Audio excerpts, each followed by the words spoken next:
열린교회 성도 여러분 안녕하세요. 7월 25일 매일 성경 묵상 함께 하겠습니다. 오늘 묵상할 말씀은 예레미야서 37장 11절에서 21절의 말씀입니다.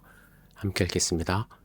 갈대아인의 군대가 바로의 군대를 두려워하여 예루살렘에서 떠나매 예레미야가 베냐민 땅에서 백성 가운데 분깃을 받으려고 예루살렘을 떠나 그리로 가려 하여 베냐민 문에 이른즉 하나냐의 손자여 셀레마의 아들인 이리야라 이름하는 문지기의 우두머리가 선지자 예레미야를 붙잡아 이르되 내가 갈대인에게 항복하려 하는도다. 예레미야가 이르되 거짓이다. 나는 갈대인에게 항복하려 하지 아니하노라. 이리야가 듣지 아니하고 예레미야를 잡아 고관들에게로 끌어가매 고관들이 노여하여 예레미야를 때려서 서기관 요나단의 집에 가두었으니 이는 그들이 이 집을 옥으로 삼았음이더라.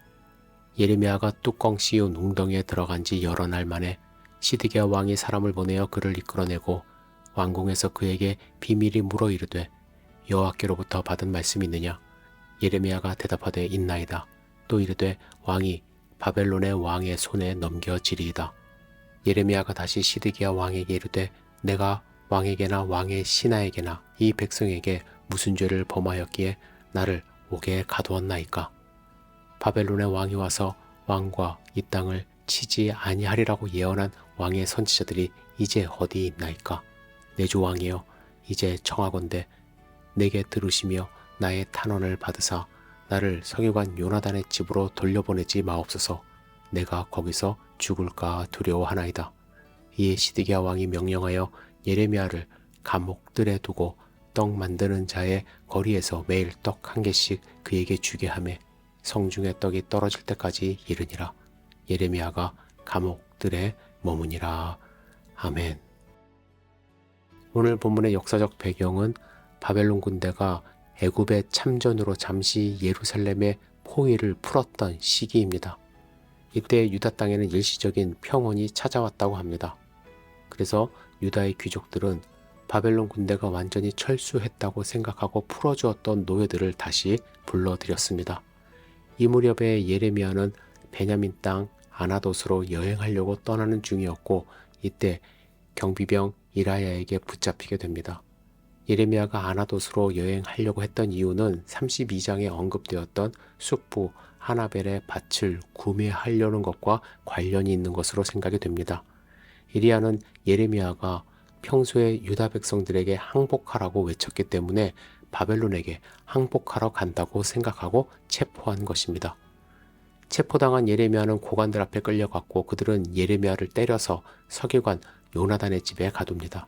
그의 집이 옥으로 사용되고 있었고 거기서 예레미야는 뚜껑 씌운 웅덩이에 갇히게 됩니다. 이때 왕 시드기야는 상황이 별로 좋지 않자 예레미야를 찾아서 다시 조언을 요청합니다. 시드기야는 여호와께로부터 받은 말씀이 있는지 비밀이 물어요. 시드기야는 이때 호의적인 메시지를 기대했을 것입니다. 하지만 예레미야의 대답은 변하지 않았어요. 바벨론에게 항복하라는 것이었습니다. 시드기야는 예레미야의 이 항복에 대한 권유를 받아들이고자 하는 마음도 어느 정도 있었겠지만 당시 신하들 중에는 친애굽파들이 많이 있었기 때문에 그들을 두려워한 나머지 결정을 내리지 못합니다. 그는 어느 정도 하나님을 신뢰하는 믿음이 있었지만 결국 예레미야의 제안을 받아들일 의지가 없었던 것입니다. 이때 예레미야는 자신의 결백을 주장하며 다른 예언자들과 달리 자신은 진리를 선포했음을 강조하며 요나단의 집으로 즉 옥으로 돌려보내지 않기를 청합니다. 이에 시드기야는 예레미야를 시위대 뜰로 옮기고 그에게 식량을 공급하는 아량을 베풉니다. 어떻게 보면 시드기야는 예레미야를 신뢰했어요. 다시 그를 찾지 않았습니까? 하나님의 말씀에 대해서 물었습니다. 그리고 그에게 아량도 베풀었습니다. 하지만 결국 결과는 무엇입니까? 그는 하나님의 말씀을 듣지 않았습니다. 자기가 원하는 말씀이 아니었기 때문이죠.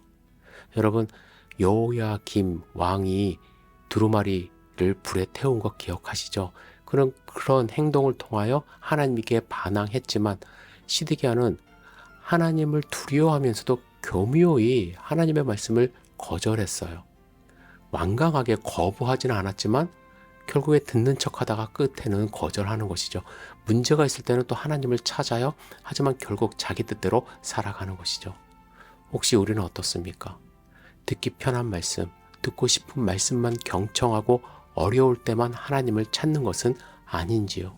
여러분, 하나님은 우리가 필요할 때만 찾아가서 돈을 넣고 음료수를 빼먹는 자판기와 같은 분이 아닙니다. 여러분, 우리는 하나님의 말씀 순종하며 경청하는 삶을 살아야 할 것입니다. 살아계신 우리와 함께 하시는 하나님을 여러분들 믿으시기를 주님의 이름으로 축복합니다. 기도하겠습니다. 전능하신 주님, 시드기야와 같은 삶을 살지 않도록 보호하여 주시옵소서.